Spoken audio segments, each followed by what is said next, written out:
هنا المنارات والمثال ومشكاة الهدايات والكمال هي الحق الذي زاقت. بسم الله الرحمن الرحيم. Allah jalla wa ala katika Qur'ani anasema huwa alladhi ja'ala lakumul arda dhalulan famshu fi manakibiha wa kulu min rizqihi wa ilayhi an-nushur. Ya kwamba Allah jalla wa ala amejalia hii ardhi dhalulan, inakubali kufanya unachotaka, ameitiisha, imetii kwetu. Miongoni mwa harakati mbalimbali anazozifanya mwanadamu katika kutafuta maisha yake, anatembea huku na huku bara na baharini. Miongoni mwa maeneo ambayo anakwenda mwanadamu katika kutafuta riziki zake ni pamoja na maeneo kama haya, ziwani, baharini, tunatafuta asbabu za riziki. Ninachotaka kukutanabaisha kama Muislamu, unapokuwa baharini, unapokuwa ziwani, unaposafiri, kuna maelekezo maalum kama Muislamu natakiwa uyazingatie, ni pamoja na adabu zinazofungamana na safari. Safari kwa ujumla, Mtume sallallahu alaihi wasallam ametufundisha ni kwamba unaposafiri, ukipanda chombo cha baharini, ukipanda chombo cha barani, natakiwa usome dua. Miongoni mwa dua unasema Allahu akbar, Allahu akbar, Allahu akbar, subhanalladhi sakhkhara lana hadha wama kunna lahu muqrinin wa inna ila rabbina lamunqalibun. Lakini wakati mwingine kwa vyombo kama vya baharini, ziwani, hutokea hali ya hewa ikachafuka, hali ya hewa ikabadilika. Inapobadilika hali ya hewa, watu hufika pahala sasa kila mmoja anamuomba Mwenyezi Mungu. Nataka nitanabaishe, unaposoma Qur'an unakumbuka maneno ya Allah jalla wa ala, wa idha ghashiyahum mawjun kadhulali da'u Allah mukhlisina lahu din. Inatokea wakati mwingine wimbi linapiga, linakuwa kubwa, refu, kana kwamba ni wingu, ni kiwingu kimefunga, ni wimbi hilo.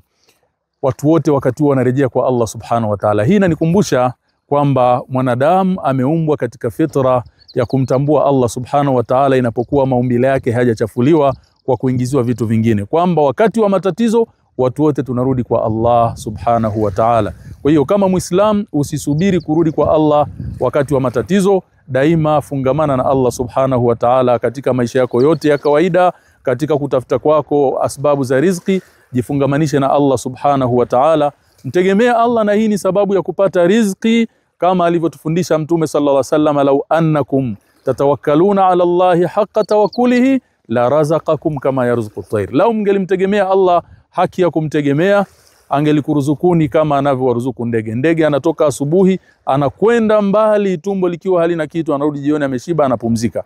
Kadhalika mwanadamu, unatoka asubuhi, hasa Muislam, unakwenda kutafuta riziki, mtegemea Allah subhanahu wa ta'ala katika kutoka kwako, katika kufanya kwako, ili Allah jalla wala aibariki kazi ya mikono yako. Ujumbe kwa wavuvi ninaoweza kuutoa, kwa sababu kama hivi tuko ziwani, kama unavyoona mitumbwi na nini, na watu wanashughulika na shughuli za uvuvi, ni kwamba mara nyingi maeneo kama haya watu wanamshirikisha sana Allah subhanahu wa ta'ala. Wanaamini katika mizimu, wanaamini katika majini, wanaamini katika waganga wa kienyeji. Unakuta mitumbwi inafanyiwa ushirikina, imefungwa hirizi. Ndugu zangu, hili ziwa ni la Allah subhanahu wa ta'ala.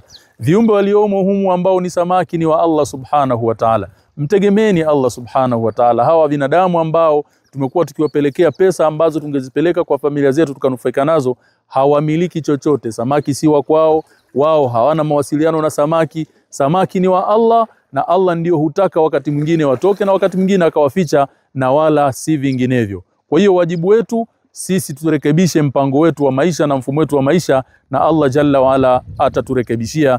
Hii ni ahadi ya Allah jalla wa ala, anatuahidi katika Qur'ani, wallahu la yukhliful mi'ad, inna Allaha la yughayyiru ma biqaumin hatta yughayyiru ma bi anfusihim.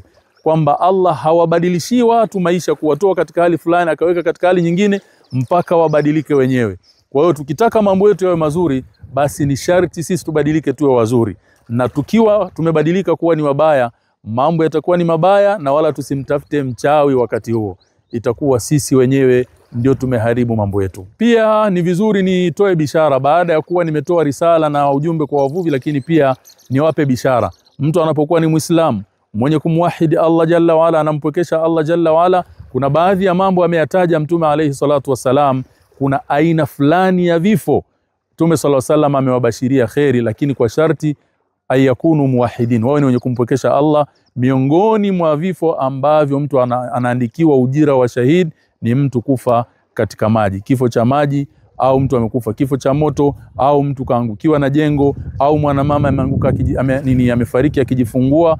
Vitu kama hivi Mtume sallallahu alaihi wasallam anasema anapata ujira kama vile ameipata shahada, na hii ni kutokana na aina ya ufaji, kwa hakika unakuwa ni mgumu sana. Kwa hiyo ndugu zetu wanaofanya kazi kwenye mazingira kama haya, mpokesheni Allah subhanahu wa ta'ala, simama katika njia ya sawa sawa, na ikitokea Allah jalla wa ala amekadiria hatima yako imeishia hapa, fa abshir. Mtume alayhi salatu wasalam ametoa bishara kama hiyo. Bishara nyingine au pengine risala nyingine ambayo niitoe kwa ndugu zetu, tunapokuwa tukitafuta riziki zetu, daima tuzidi kumtaja Allah subhanahu wa ta'ala. Kama hivyo ndugu zetu wanaofanya kazi kwenye mazingira kama haya, ni magumu sana kwa hakika, ni mazingira hatarishi. La yazalu lisanuka ratban min dhikrillah. Hakuna dhikri maalumu, hakuna dua maalumu, kama ambavyo hakuna hirizi maalumu inayoleta samaki. Lakini Mtume alayhi salatu wassalam anatufundisha katika mambo ambayo yanaondoa matatizo, yanampa mtu faraja, yanapanua riziki zake, ni wingi wa kumtaja Allah subhanahu wa ta'ala. Lakini katika kumtaja iko dhikri maalumu ambao ni istighfar. Mtume alayhi salatu wassalam anasema, man lazima al-istighfar ja'ala Allahu lahu min kulli hammin faraja wa min kulli dhiqin makhraja wa razaqahu min haythu la yahtasib.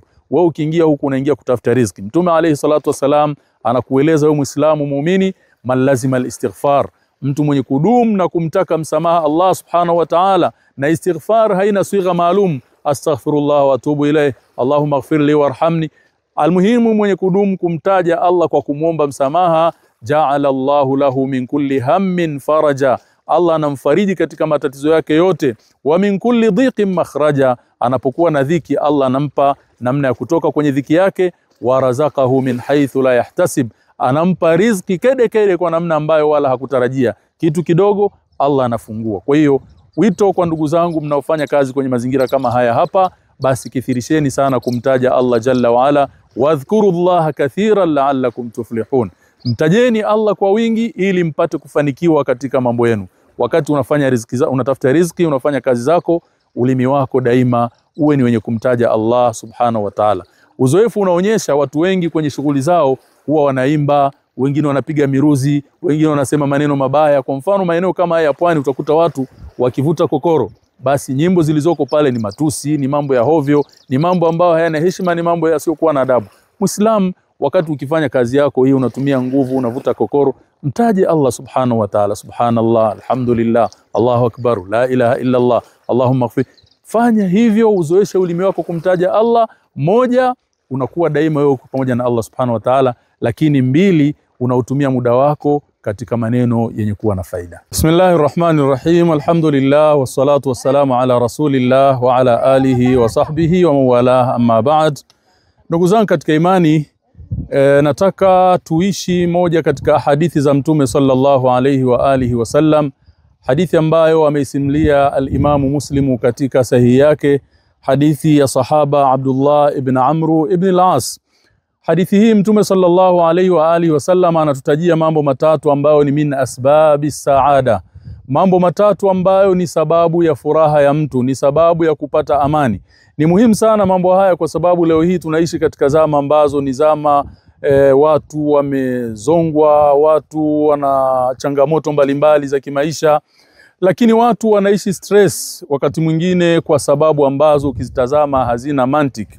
Sasa Mtume sallallahu alaihi wasallam ambaye yeye ni mpole, ni mtu ambaye kwa umma huu, ma min khairin illa wadallana ilayhi wa ma min sharrin illa wahadharana minhu. Mtume sallallahu alaihi wasallam hakuna khairi yoyote ila alitujulisha, na hakuna shari yoyote isipokuwa alitutahadharisha. Katika mazuri aliyotufundisha Mtume sallallahu alaihi wasallam ni mambo ambayo yanampa mtu furaha, mambo ambayo yanamuondoshea huzuni, mambo ambayo yatamfanya aenjoy maisha yake. Mtume sallallahu alaihi wasallam anatutajia katika asbabu saada, ni hadithi ambayo anaisimulia Abdullah ibn Amr ibn al-As, qad aflaha man aslama wa ruziqa kafafan wa qanna'ahu Allahu bima ataa. Kwa hakika amefaulu, amefuzu yule aliyesilimu akaingia katika Uislamu. Tukianza na hili la kwanza, vipi amefaulu aliyesilimu? Kwa sababu Uislamu al-istislamu lillah, ni kujisalimisha kikamilifu kwa Allah subhanahu wa ta'ala, ukamtambua Allah, ukajua wewe ni mja, umeumbwa, umeletwa duniani hapa, kuna lengo maalum umeletwa kwa sababu yake, ukamtumikia Allah subhanahu wa ta'ala, ukaishi chini ya taa ya Allah subhanahu wa ta'ala, aflaha wallah fi dunyahu wa ukhra. Mtu ambaye ameishi maisha ya kuwa ni Muislam mnyenyekevu, mwenye kutii amrisho ya Allah subhanahu wa ta'ala, amefaulu katika dunia yake na katika akhera yake. Upande wa dunia amefaulu vipi? Mtume sallallahu alayhi wa alihi wasallam anasema almuslimu man salima almuslimuna min lisanihi wa yadihi. Katika dunia yake atafaulu kwa sababu atakuwa ni mtu wa amani. Watu wanaoishi nao wana amani na yeye, hawana hofu na yeye, lakini pia naye ni mwenye amani kwa watu wengine. Kwa hiyo amani imetawala. Lakini jambo la pili, Mtume sallallahu alaihi wasallam akasema wal mu'minu man aminahu an-nasu ala amwalihim wa dimaihim. Na muumini ni yule ambaye watu wanapata amani kuhusu mali zao na damu zao. Kwa hiyo amani inatawala. Uislamu ukitawala katika nafsi ya mtu, katika jamii, watu wanaishi kwa amani. Na hii ni kwa sababu hata jina lenye Uislamu linamaanisha al-aman. Na Allah jalla wa ala miongoni mwa majina yake anaitwa as-salam, yani mwenye amani, mwenye chanzo cha amani. Kwa hiyo aflaha man aslama, amefaulu yule aliyesilimu. Jambo la pili, Mtume SAW akasema waruziqa kafafan, akaruzukiwa kiasi cha kumtosha, akaruzukiwa maisha ya kumtosha. Maisha ya kutosheleza ni yapi? Ni yale ambayo unapata mahitaji yako ya siku yanakutosha wewe na familia yako, nafsi yako inatulia. Tukiangalia watu wengi wanaoishi maisha ya stresi, zinatokana na nini? Mtu anawaza itakuwaje kesho, itakuwaje kesho kutwa, itakuwaje mwaka kesho. Unawaza vitu ambavyo huna uhakika navyo, alafu vinakutia stresi, vinakunyima kuenjoy siku yako ya leo. Ndugu yangu katika imani, mwanadamu ana siku 3 tu. Kuna jana, kuna leo na kesho. Jana imepita, isikusumbue kwa sababu haiwezi kurudi. Lakini kesho huna uhakika nayo, ishi leo, enjoy leo yako. Ndio Mtume akasema man asbaha minkum aminan fi sirbihi muafa fi jasadihi indahu qutu yawmihi fakaannama hizat lahu dunya bihadhafiriha. Yule atakayepambaukiwa siku yake, umeamka asubuhi, aminan fi sirbihi, nyumbani kwako amani imetawala, hakuna mwenye matatizo. Lakini pili, muafa fi jasadihi, mwili wako uko vizuri, afya yako iko vizuri, familia yako, mke, watoto, kila mmoja ameamka, alhamdulillah, hakuna magonjwa pale nyumbani kwako. Lakini jambo la tatu, indahu qutu yaumihi, una chakula siku yako hiyo ya leo.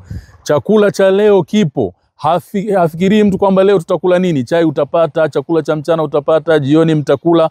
Inatosheleza, bajeti yako ya siku ipo. Mtume alayhi salatu wasalam anasema fakaannama hizat lahu dunya bihadhafiriha, kana kwamba amekusanyiwa dunia yote, ameimiliki, ni mfalme huyu. Subhanallah. Hadithi hii ukitazama unakuta Mtume SAW anatutengeneza kisaikolojia tuishi maisha ya kutosheka na kile alichotupa Allah subhanahu wa ta'ala. Tusiwaze mambo makubwa yakatutia majonzi na huzuni tukashindwa kuenjoy siku yetu ya leo. Kwa hiyo hili ni la pili, aflaha man aslama waruziqa kafafan, akaruzukiwa cha kumtosha. Una afya njema, una sehemu ya kuweza kujistiri, una mke ambaye ni mcha Mungu, anakusikiliza, anakutii, watoto wako wamedumu katika toa ya Mwenyezi Mungu, wewe ni tajiri. Lakini jambo la tatu na la mwisho, wakanna'ahu Allahu bima ataa, Allah kamruzuku kinai, kutosheka na kile ambacho amempatia. Na hii ndiyo misdaki ya maneno niliyotangulia kuyasema kwamba ana chakula cha leo.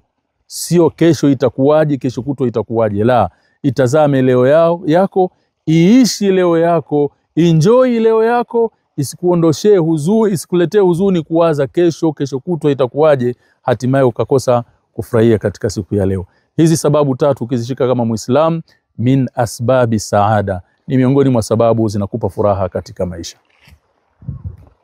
المنارات والمثال ومشكاة الهدايات والكمال هي الحق الذي زاقت